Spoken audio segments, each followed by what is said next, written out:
Săptămâna trecută, un camion autonom a parcurs 1000 de kilometri în Suedia, fără intervenție umană. Între timp, în Norvegia, companiile de transport caută șoferi cu disperare, oferind salarii de peste 50.000 de coroane pe lună, sumă generoasă considerând stabilitatea acestor poziții în industrie. Această contradicție definește momentul în care ne aflăm, la granița dintre două ere. Dar cât de repede putem observa schimbările în industrie? Unde se plasează România în această tranziție? Astăzi îți spun informațiile esențiale pentru a-ți proteja viitorul ca șofer profesionist și opțiunile disponibile în fața valului de automatizare care transformă transportul rutier.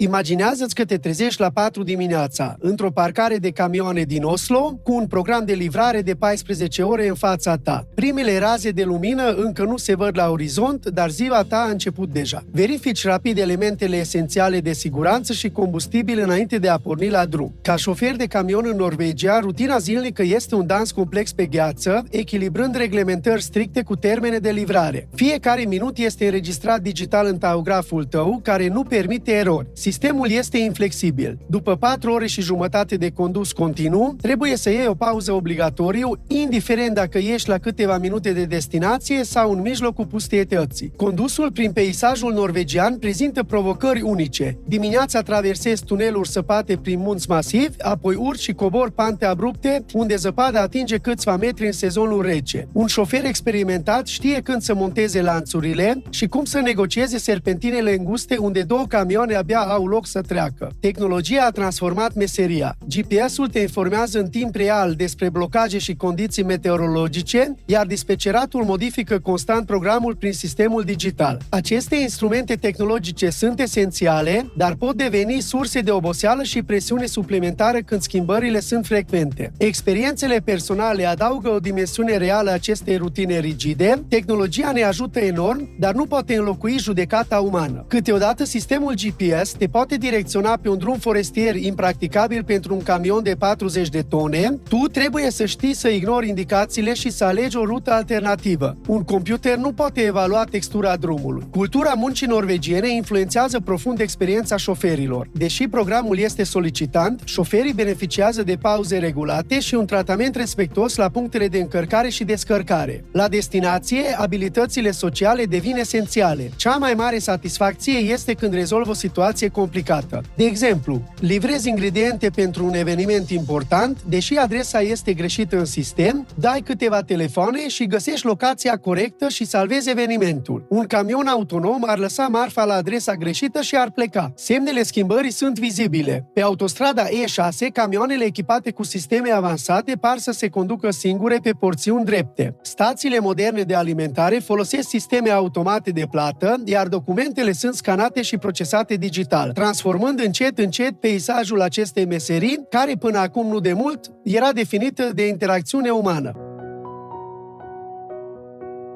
Automatizarea pe care o vedem acum pe E6 este doar vârful icebergului. În culise, o industrie de trilioane de dolari se pregătește să redefinească transportul așa cum îl știm. Piața camioanelor autonome a explodat la peste 1900 de miliarde de dolari în 2023, iar până în 2030 ar putea atinge valoarea de 13.600 de miliarde. Aceste cifre reflectă investiții masive care transformă nu doar industria, ci și perspectivele economice pentru milioane de șoferi și companii de transport care vor trebui să se adapteze aceste realități în schimbare. Pe șosele asistăm la o revoluție silențioasă. În timp ce tu te uiți la acest video, peste 35 de companii din întreaga lume testează camioane complet autonome. Asemenea unor navigatori digitali, aceste vehicule sunt echipate cu senzor radar, camere, sisteme LiDAR și algoritmi de machine learning care le permite să vadă drumul, să anticipeze pericolele și să decide în timp real. Ce înseamnă aceste inovații pentru viața de zi cu zi? Deși tehnologia este impresionantă, ea se confruntă cu provocări semnificative. Condițiile meteo extreme, situațiile imprevizibile și zone urbane complicate limitează capacitățile vehiculelor autonome. Un camion poate naviga eficient pe o autostradă în condiții ideale, dar întâmpină dificultăți pe un drum foarte îngust, forestier sau în situații neprevăzute. Presiunea economică accelerează această transformare. Costurile cu personalul reprezintă aproximativ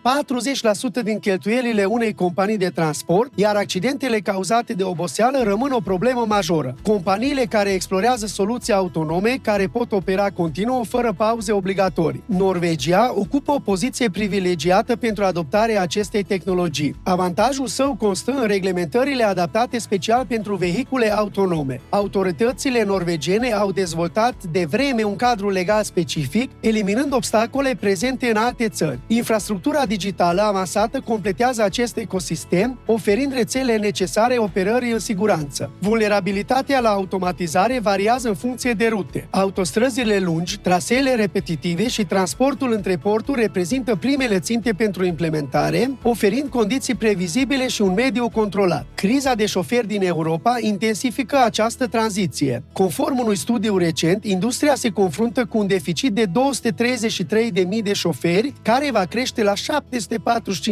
până în 2028, pe măsură ce profesioniștii experimentați se pensionează. Distincția între automatizarea complexă și cea parțială este esențială. Multe companii adoptă o abordare graduală în care tehnologia asistă șoferul în loc să-l înlocuiască. Sistemele de asistență, planificarea rutelor optimizată de AI și monitorizarea în timp real reprezintă primul val al acestei transformări. În China, foaia de parcurs pentru 2025 prevede că 30% din vehiculele noi să aibă capacitatea de autonomie de nivel 3 sau superior. Această direcție regulatorie arată tendința globală, oferind avantaje competitive companiilor care se adaptează rapid.